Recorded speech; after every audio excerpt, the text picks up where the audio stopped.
कैसे हैं साथियों। आशा करता हूं आप सभी बहुत अच्छे होंगे। स्वागत है आपका अपने स्टडी चैनल स्टडी विद अर्पित पर। हम लोग पढ़ रहे हैं फिजिक्स क्लास 12th की और अब तक हम लोगों ने 6 चैप्टर पूरे कंप्लीट कर लिए। आज पढ़ रहे हैं 7वां चैप्टर। 7वें चैप्टर में हमने कई सारे टॉपिक्स पहले ही पढ़ रखे हैं और आज हम लोग पढ़ेंगे क्या, ट्रांसफार्मर। चैप्टर का नाम है प्रत्यावर्ती धारा, अल्टरनेटिंग करंट, और इसका सबसे मोस्ट इंपॉर्टेंट टॉपिक है ट्रांसफार्मर। क्या होता है ट्रांसफार्मर, इसको समझेंगे, बहुत ही अच्छे से समझेंगे।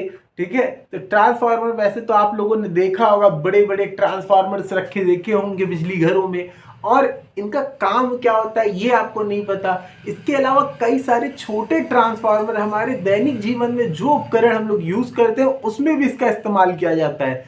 तो आज समझेंगे कि ट्रांसफार्मर क्या होता है और इसका काम क्या होता है। आज की क्लास में हम लोग यही समझेंगे। तो फिर से स्वागत है और शुरू करते हैं आज की क्लास।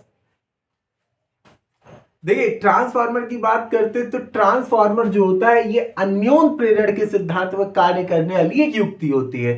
तो इससे पहले हम लोगों ने पिछले चैप्टर में पढ़ा था अन्योन प्रेरण क्या होता है, स्व प्रेरण क्या होता है। तो यहाँ पर हमने आपको बताया भी था कि जो है स्व प्रेरण अन्योन प्रेरण के सिद्धांत पर एक वर्क करता है क्या, एक युक्ति जो कि होती है ट्रांसफार्मर। अब ट्रांसफार्मर का काम क्या होता है समझते हैं। तो ट्रांसफार्मर क्या करता है, प्रत्यावर्ती धारा के विभव को नियंत्रित या परिवर्तित करता है। तो प्रत्यावर्ती धारा के विभव को नियंत्रित या परिवर्तित करने के लिए जिस भी यंत्र या जिस भी युक्ति की जरूरत पड़ती है उसी को बोलते हैं ट्रांसफार्मर। तो अगर आपसे कोई पूछता है कि ट्रांसफार्मर क्या है, तो आप बताओगे ट्रांसफार्मर एक ऐसी युक्ति है जो प्रत्यावर्ती धारा के विभव को परिवर्तित कर सकता है, प्रत्यावर्ती धारा के विभव को परिवर्तित कर सकता है। ट्रांसफार्मर दो तरीके के होते हैं। ट्रांसफार्मर जो होते हैं दो तरीके के होते हैं। एक होता है अपचाई ट्रांसफार्मर, जिसे बोलते हैं स्टेप डाउन कहते हैं, और एक होता है उच्चाई ट्रांसफार्मर जिसे स्टेप अप कहते हैं। हम लोग क्या कहते हैं, स्टेप अप कहते हैं, और इसे क्या बोलते हैं, स्टेप डाउन बोलते हैं। तो क्या होता है अपचाई ट्रांसफार्मर, क्या होता है उच्चाई ट्रांसफार्मर, दोनों के बारे में हम लोग समझेंगे। क्या होता है अपचाई ट्रांसफार्मर की बात करते हैं, ये क्या करता है, ऊंचे विभव वाली निर्बल प्रत्यावर्ती धारा को, ठीक है, ऊंचे विभव वाली निर्बल प्रत्यावर्ती धारा को नीचे विभव वाली प्रबल प्रत्यावर्ती धारा में परिवर्तित करता है। ठीक है, ऊंचे विभव की निर्बल प्रत्यावर्ती धारा को नीचे विभव की ऊंची प्रत्यावर्ती धारा में परिवर्तित करता है। इसमें दो कुंडलियां होती हैं, एक होती है प्राथमिक कुंडली, एक होती है द्वितीयक कुंडली। ठीक है, प्राथमिक कुंडली क्या होती है और द्वितीयक कुंडली क्या होती है। स्टेप अप की बात, स्टेप डाउन की बात करते हैं। देखिए यहाँ पर जो है, जो प्राथमिक कुंडली होती है ये पतले तांबे के तारों को पास पास लपेट कर कई सारे फेरों की बनी हुई होती है।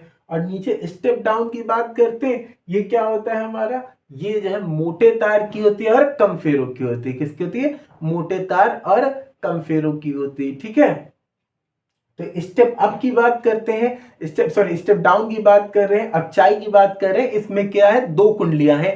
प्राथमिक कुंडली पतले तार की अधिक फेरों की है, द्वितीय कुंडली मोटे तार की कम फेरों की है। ठीक है, अब हम बात करते हैं स्टेप अप ट्रांसफार्मर की बात करते हैं। किसकी बात करते हैं, स्टेप अप ट्रांसफार्मर की बात करते हैं, जिसे उच्चाई ट्रांसफार्मर कहते हैं। ठीक है, क्या कहते हैं, उच्चाई ट्रांसफार्मर। तो उच्चाई ट्रांसफार्मर में क्या होता है कि ये जो नीचे विभव की प्रबल प्रत्यावर्ती धारा होती है, नीचे विभव की प्रबल प्रत्यावर्ती धारा को ऊंचे विभव की निर्बल प्रत्यावर्ती धारा पर में चेंज करता है। और इसमें भी दो कुंडलियां होती हैं, प्राथमिक कुंडली और द्वितीय कुंडली।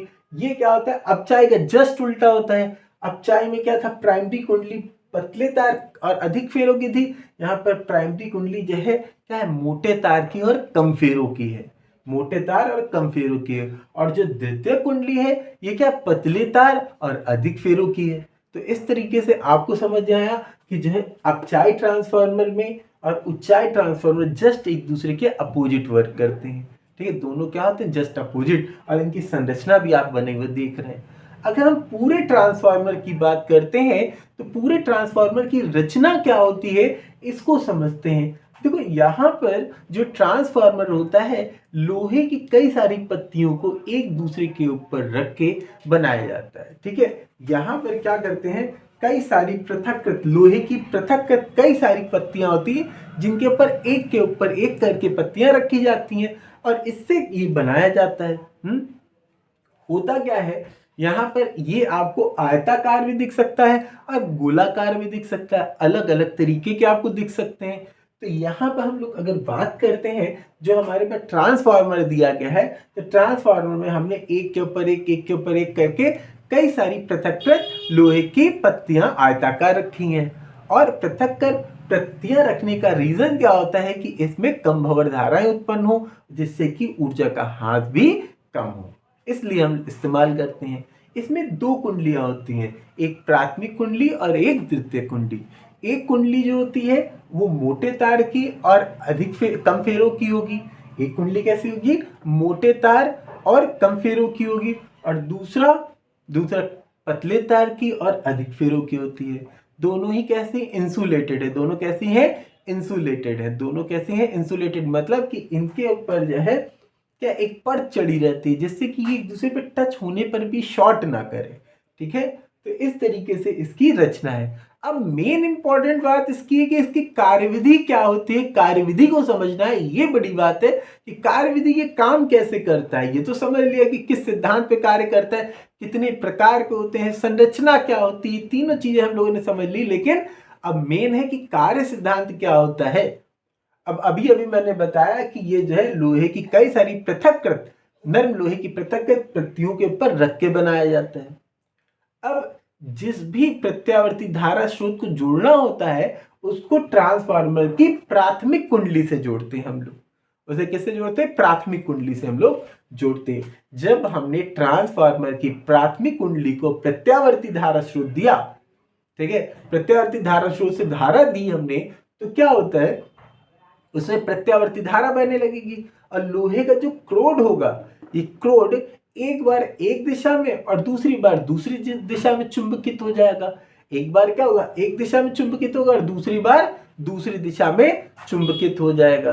तो इस तरीके से आपने देखा कि जब प्रत्यावर्ती धारा स्रोत को ट्रांसफार्मर की प्राथमिक कुंडली में हम लोग जोड़ते हैं तो क्या होता है, प्राथमिक कुंडली में जोड़ने पर जो है इसके लोहे के क्रोड में क्या होता है, लोहे के क्रोड में धारा बहने लगती है। और जो ये धारा बह रही है, जो यहाँ पे आपको धारा बहती हुई दिखाई देगी, जो बहती हुई धारा होती है प्रत्यावर्ती धारा में एक बार एक दिशा में दूसरी बार दूसरी दिशा में होती है।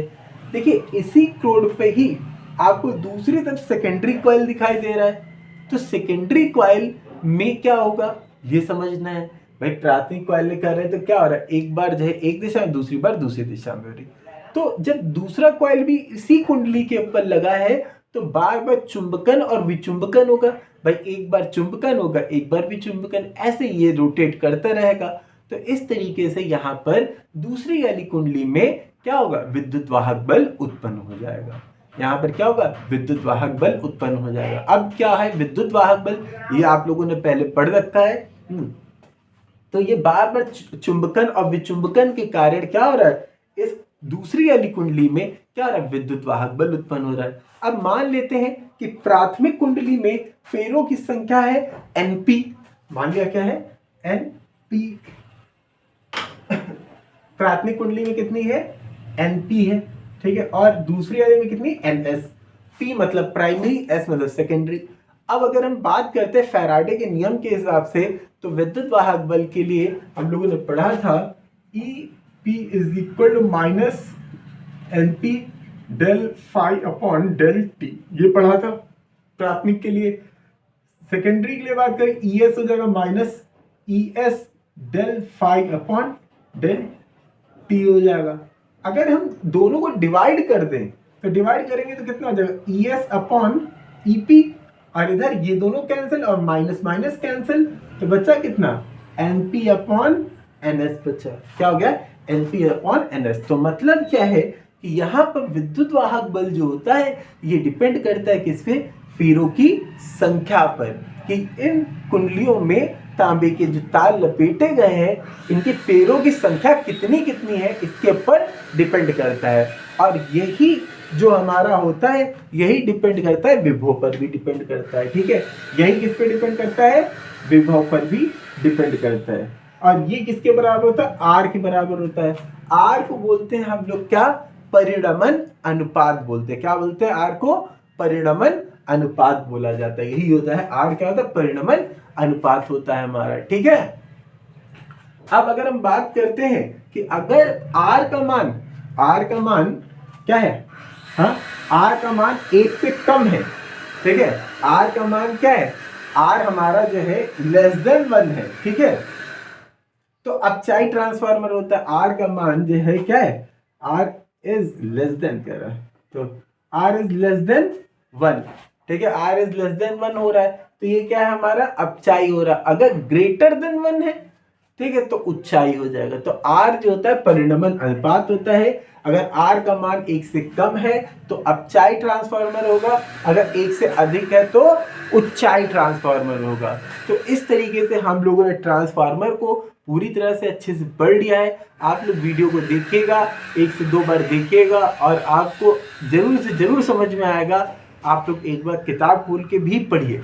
ठीक है, जब आप कोई चीज़ देखते हैं तो साथ ही साथ उसके नोट्स भी बनाते चला करिए। और आशा करता हूँ आपको वीडियो अच्छा लगा है। अगर वीडियो अच्छा लगा है तो आप जो है वीडियो को लाइक करना है, शेयर करना है, कमेंट करना है, और जितना शेयर हो सकता है शेयर कर दिए। अगर आप नए हैं तो चैनल को सब्सक्राइब जरूर कर दीजिएगा, जो कि आपको डेली ऐसी वीडियो आपको मिलती रहेंगे। और अब तक पिछले कई सारी क्लासेस पढ़ाई जा चुकी हैं, आप उनको भी जाके चैनल पे जाके देखिए, जाके वीडियोज़ में आपको सारी क्लास चैप्टर 1 से पढ़ाई गई है, विद न्यूमेरिकल्स पढ़ाई गई हैं और टॉपिक वाइज पूरा पढ़ाया गया है। तो आप लोग जाके विजिट करिए और जितना हो सकता है उतना शेयर जरूर करिए। Thank you so much.